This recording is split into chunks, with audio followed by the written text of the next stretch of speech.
Քննչական կոմիտեն էլ ուզում է գործարար բարերար Սամվել Կարապետյանի կալանքը եւս 2 ամսով երկարացնել, արդեն ներկայացրել է միջնորդությունը։ Քննչական կոմիտեի համապատասխան քննիչների խումբը բաղկացած է 53 քննիչից, եւ այդ 53 քննիչներից բաղկացած խումբը դեռևս դատարանից խնդրում է ժամանակ, որ կարողանան կատարել նախաքննություն։ Իսկ այդ ընթացքում Սամվել Կարապետյանը մնա կալանավորված, ասել է փաստաբան Արամ Վարդևանյանն ու երևույթը որակել աբսուրդ։ Կարապետյանի փաստաբանական խումբը ասուլիս էր հրավիրել ու խոսել գործի մասին։ Դիտենք մի քանի հատված։ 53 քննիչներից բաղկացած քննչական խումբը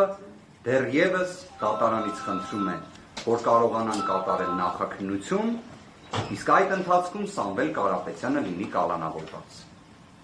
Սա ինքնին այս նախադասությունը, այս երևույթը աբսուրդ է։ Ինքնին միայն սա արդեն բավարար է արձանագրելու համար, որ մենք իրավաբանությունից դուրս ենք գործում։ Եկեք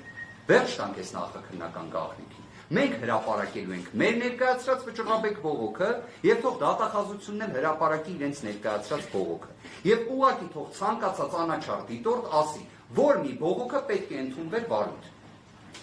Գլխավոր դատախազության բողոքը, թե մեր կողմից ներկայացված բողոքը։ Վճռաբեկ դատարանը ունի 4 պալատ։ Հակակոռուպցիոն պալատն էր, որ այս գործը քննում էր եւ ռեկորդը սահմանեց։ Վճռաբեկ դատարանի հակակոռուպցիոն պալատի նախագահը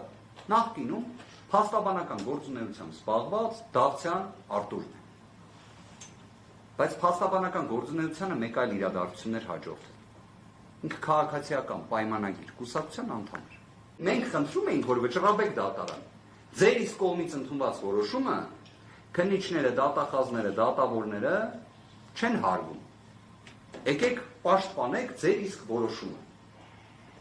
Վճռաբեկ դատարանը դա վարույթ չի ընդունում։ Առաջիացյանի արդեն մեկ ուրիշ դատավոր, հա, որոշում կայացրեց եւ հիմնավորված համարեց, որ հաստատեց, որ հիմնավոր կասկածի առկայություն, ինչպես են սկզբնական դեպքում, այնպես էլ էս երկրորդ դրվագում, որը նոր էր, բացարձակ գոյություն չունի։ Այս փողերի լվացման դեպքերը մի առանձին երևույթ են, որ քննիչի եւ հսկող դատախազի եզրահանգումները հասկանալու համար, չգիտեմ, երևի վերապատրաստում ապրես, որովհետեւ այդպես չի լինում։ Տրամաբանության կանոններից էլ են դուրս, ոչ միայն իրավաբանությունից։ Խաղով եմ ասում, բայց այդպես է։